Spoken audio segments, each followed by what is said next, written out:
All right, guys, thanks so much. Welcome to Atlanta. JaVale McGee, kind enough to take some time with us. JaVale, Frank Vogel said you guys have been really good about staying in the moment, not worrying about road streaks, anything like that. For you personally, how do you stay locked into that day-to-day game thing? We take it day by day, game by game. We try to focus and put all our attention to our next opponents every game that we play. For you defensively, the way that this team funnels, whether it's guards or even a big sometimes to the rim, how does that affect the way that you want to play and how often you're sticking to your own man and then coming over on the weak side to try to block shots? Luckily, our whole point is defense. So them funneling them to me is excelling me to block shots, and I'm comfortable blocking shots just because when I leave my man, I know someone's going to bust down and get my guy. Got it. So that trust factor is the big thing defensively. Big trust. Right. What did you think, just the fact LeBron got to go back and check out his son last night? Did you get a chance to see it at all? Yeah, it was amazing. That's legendary stuff right there. Just as a father and as a son, just knowing that your father is great and he did the same thing. It's great footsteps to follow. Seems like you guys have been able to sort of all revel in that and united with each other's families. Frank said that's the atmosphere everybody's been trying to create. Yeah, definitely. We're all a big family, and anything happens to one of our brothers or any significant things happen to one of our brothers, we all celebrate it. All right, last thing for you. It's been a little bit now since you saw the Hawks in that home game at Staples. What stands out to you as the key to beating Atlanta? Playing our game, playing Lakeshore basketball, which is a great defense, and getting out on the break on offense, and just focusing on the game plan. Appreciate you, JaVale. Thank you. All right, guys, JaVale McGee, 5 big blocks for the Lakers in Miami. We'll see who does tonight against the Hawks. All right, thank you, Mike. And JaVale playing awfully well. Time for a little Access 360, brought to you by Morongo Casino Resort and Spa. Good time. Good times. He was a huge reason for the Lakers' big third quarter against the Heat. You want to break down, Rob? Yeah, you know I love Mr. McGee. So just because I love Mr. McGee, I have to go to the wall for this. Pre-game wall? Yes, it's Mr. McGee, man.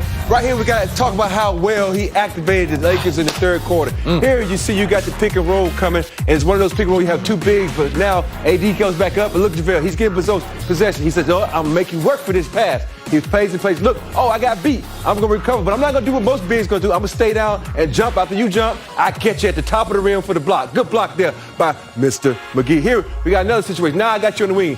Bam been playing really good. He's been averaging like a triple-double, playing really well for the Heat. Now you see you got a pick-and-roll situation. Earlier, this guy jammed on me. You know what? I'm going to come back at you and pay you back with this big block right here to start the Laker break. Now you see AD come down. You find a Mr. Sharpshooter. Boom. He misses it, but you know what? I blocked the shot, but look what I did. I ran down the court, got the rebound, and got a putback, but I got fouled, went to the line. Here we go, got a pick-and-roll situation. Here, I'm still ready, I'm ready. You know what, I almost got beat, stay down. I missed that block, but I'm out of position. He's under the basket, but you know what, don't give up. Never give up, never say die. McGee goes up, block that shot. It was a good block. He was playing here, you know what, now we call this rewarding the big with a little sugar. I did all this work to get us going. LeBron, help your brother out. Go over the top for alley-oop and one on Bam and the whole team. See, that's what you have to do. You have to reward guys like this. When you put in work, James, and you block all these shots and you make the team go, you got to reward them with a little sugar. That's right. A little sugar. A little sugar make them play better. That's my man, Mr. McGee, working hard, who should play more minutes, and I'm going to vote for him for the All-Star. Is he currently, really? Yeah. Is he currently your favorite McGee? He is my favorite McGee. No question about it. Good.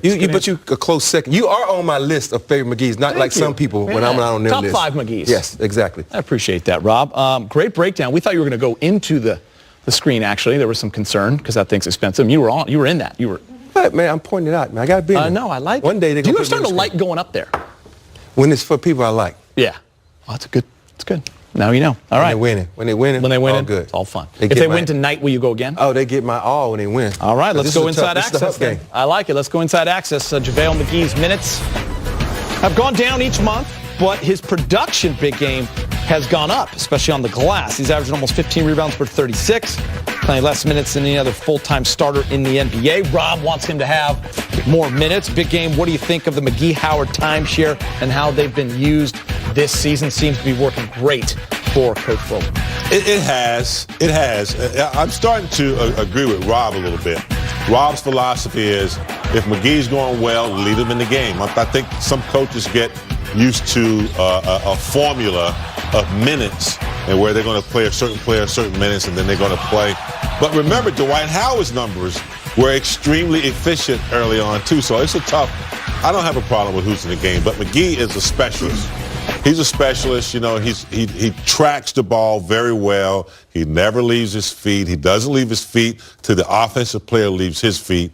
And he's been most efficient with the minutes that he's getting. Yeah, and you know, Rob, it is challenging for Vogel when Kuzma's there because then AD's got to play some minutes at the 5 as well, so tough. Kuz can play the 4. So it's definitely tough. But on a night like where Kuz is out and JaVale has it going, you do want to see him probably a little more. And you weren't the only one. A lot of people were kind of thinking about that. He just had one of those games. Yes. That's the hard part about coaching. You got to realize when a guy's having one of those games. You know, a lot of these guys say, I'm on a minute system. And when you got a guy, you got to say, you got to scratch that. You should be able to be a great coach where you can adjust on the fly like that. And when McGee is playing well and he's active and he brings that energy, you got to think about it. He ignited them in that third. 5 blocks. Yes, he ignited them. They was off to the break. He was running the floor. He was engaged. Because there's certain games when you look at Mr. McGee and he's like, oh, crap, who are we getting here? He's not engaged. But when he's engaged like this, you need to use him because now you can load manage guys like Dwight. He's been in the league a long time. That back, you never know what the back. And you have, you know, AD. You can keep him on the sideline. So use him. I'm not saying he's the caliber player as AD, but I'm saying if he's playing well, leave him in the game. Yeah. All right, good point. We're getting closer to tip-off in Atlanta. Kuz out again. Jared Dudley could see some extended minutes in this one. He's averaging 19 minutes per game on this trip. Duds has made 4 of the 7 threes so far. And coming up, the best plays from another undefeated week. Full court passes and putting people on posters. We count down the 10 best next.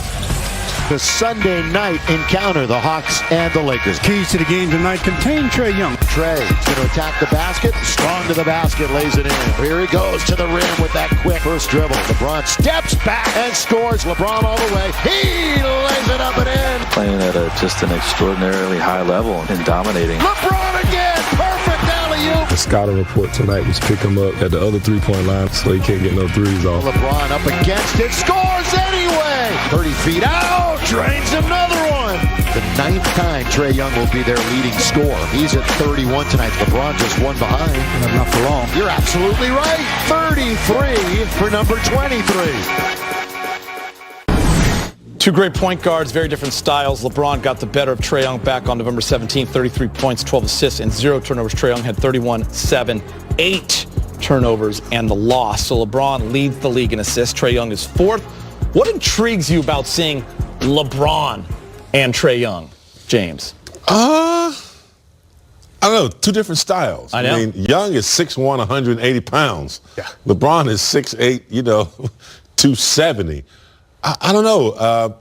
I can't think of anything that intrigues me. I mean, the assist, I don't know. Trae Young's ability to break down defenses and go downhill is comparable, but I don't know. It's not much there for me, Rob. You know, Trae Young is one of these new generation cocky players who comes out and try to embarrass you and talks trash and puts up a lot of points. So you like to see a vet team like the Lakers come in and shut him down. I know he had 30 points the last time in the outing, but the more important thing, the Lakers got the dub. So I like it when these little brash young guys come out and they get their they get the game handed to them. So hopefully, the Lakers keep on the control.